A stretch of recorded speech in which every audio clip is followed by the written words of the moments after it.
sebaiknya kita tidak menerima yang statusnya tersangka.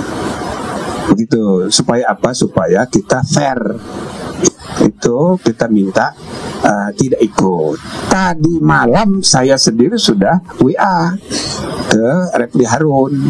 Saya sampaikan ini kesimpulan rapat itu sebaiknya nggak usah. Jadi tolong dikasih tahu, nggak usah datang. Nah, lalu dijawab, oh ini bagaimana, bisa nggak ini, oh ada alas. Saya bilang jangan, itu udah kesepakatan. Udahlah, yang Roy Suryo, Tifa Fauzia sama Rismon nggak diberitahunya. Maka tentu saja kaget ini kan, Tifa ya kasihan juga. Saya merasa, waduh bagaimana ini. Nah akhirnya ya kita kasih kesimpulan begini, apa mau duduk di luar saja atau ya udah pindah ke belakang tapi nggak boleh bicara. Cuma itu kita bicarakan untuk mencari solusi. Tetapi orang yang sudah tersangka harus dimaklumi, kita nggak bisa terima. Ya ini soal etika. Oke, cukup. Nah salah satunya dari Refli Harun dan kawan-kawan. Ya ada surat. Nah atas dasar surat permohonan itulah kami gabung dalam satu forum ini untuk ya mengadakan rapat dengar pendapat, ya kan. Nah tapi khusus untuk Pak Refli dan kawan-kawan, nama yang datang tadi ternyata tidak sama dengan daftar surat yang diajukan kepada kami. Dan rupanya daftar namanya setelah dikonfirmasi kemarin itu ada nama-nama yang berstatus tersangka. Nah, maka tadi malam kami mengadakan pertemuan rapat kilat itu, ya, Zoom. Bagaimana? Maka kesimpulannya sebaiknya kita tidak menerima yang statusnya tersangka. Begitu. Supaya apa? Supaya kita fair. Ini adalah lembaga resmi, bertemu di TTIK, di belakangnya juga ada reskrim, duduk tadi ikut menjadi peserta. Lalu kemudian kita harus menghargai, menghormati proses hukum yang sudah jalan. Belum terbukti dia salah, tapi kita juga harus memegang etika. Selain hukum, kita juga soal baik buruk etika. Dan kami pun runding bersama.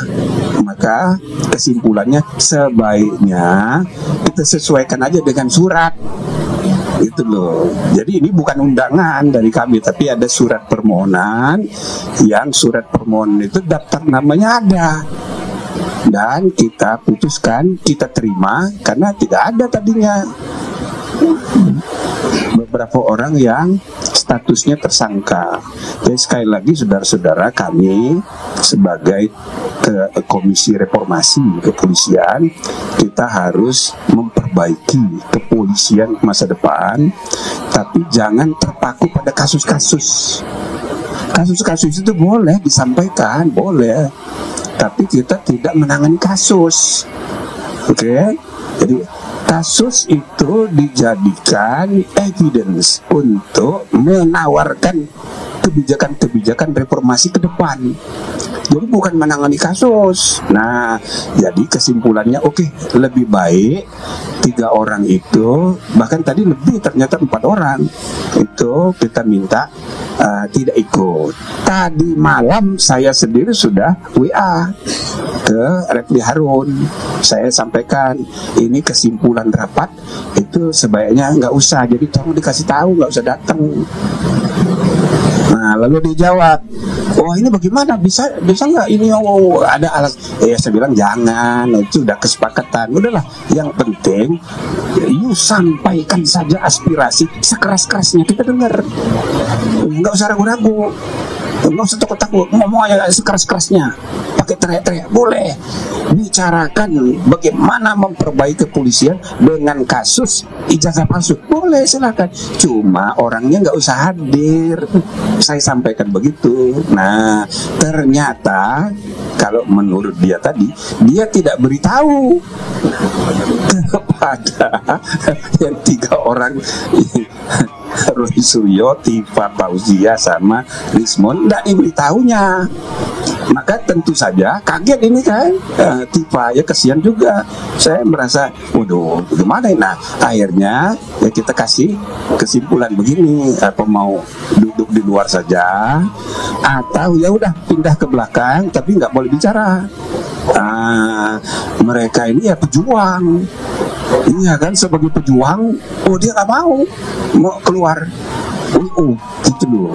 Nah, saya ya sebagai ketua komisi, saya menghargai sikap dari Refli Harun. Itu aktivis sejati. Memang mesti begitu, dia tegas. Ya cuma kita harus menghormati juga, komisi ini sudah bersepakat. Yang tersangka jangan, walaupun aspirasi kita dengar, nanti kita bicarakan. Misal tadi ada ibu apa tadi menyampaikan tentang kasus Tifa sendiri, kasus ijazah palsu. Lalu juga Pak Faisal bicara solusi, misalnya ada solusi. Saya tanya, ya oke, kita dengar solusinya gimana menurut Anda urusan ijazah ini, ya kan? Saya cerita, saya ketua MK pertama tahun 2004, pertama kali ya Pilpres dan pemilihan umum yang perselisihannya dibawa ke MK. Itu banyak sekali kasus ijazah palsu, banyak sekali. Gitu loh. Maka tahun 2004 itu syarat menjadi caleg itu SMP. Nah, maka atas dasar pengalaman itulah kami menyarankan kepada pemerintah supaya ditingkatkan dong, jangan SMP, jadi SMA. Maka tahun 2009 pemilunya itu syarat caleg itu SMA. Ternyata tetap banyak juga ijazah palsu itu. Dan kemarin terakhir 2024, 20 tahun kemudian, terakhir kasus pilkada kemarin, dari 40 yang disidang substansinya oleh Mahkamah Konstitusi, 7 diantaranya berkaitan dengan ijazah palsu. Jadi saudara, ijazah ini adalah ya masalah serius di Indonesia ini. Jadi mudah dipakai untuk alat persaingan politik. Dan yang kedua, ini tandanya administrasi perijazahan kita, administrasi organisasi dan lembaga publik pemerintahan kita masih sangat buruk. Maka saya tanya kepada teman-teman yang hadir ini, termasuk Faisal Askebar, apa solusinya? Coba dipikirkan. Kita mau bantu walaupun mereka tidak hadir, karena ketidakhadiran itu karena kesepakatan kami harus dihormati. Ya bukan kalau ketemu saya pribadi, ketemu Pak Mahfud boleh, nggak ada masalah. Tapi rapat tadi nggak bisa, kami udah putus gitu loh. Nah, muncul ide-ide, antara lain misalnya Pak Asgab tadi mengusulkan bagaimana bisa nggak mediasi. Oh bagus itu, coba tanya dulu mau nggak mereka dimediasi, ya kan? Baik pihak Jokowi dan keluarga maupun pihak siapa namanya Roy Suryo dan kawan-kawan, mau nggak dimediasi. Nah, jadi status tersangkanya tetap, ya kan? Tapi dimediasi dulu. Kalau misalnya ditemukan titik temu, ya kan, ya bisa tidak dilanjutkan pidananya. Tapi kalau seandainya tidak berhasil, ya lanjutkan, nggak apa-apa. Tidak ada forum lagi yang bisa membuktikan keaslian atau tidak aslinya. Tun tidak bisa. Perdata sudah di Solo, ya tinggal pidana. Nah, kalau mau ya penal, mediasi penal namanya, sesuai dengan filsafat KUHP dan KUHP yang kemarin disahkan, yaitu restoratif justice. Tapi syaratnya Rismon dan kawan-kawan harus bersedia dengan segala konsekuensinya kalau terbukti sah atau terbukti tidak sah, itu masing-masing harus ada risiko.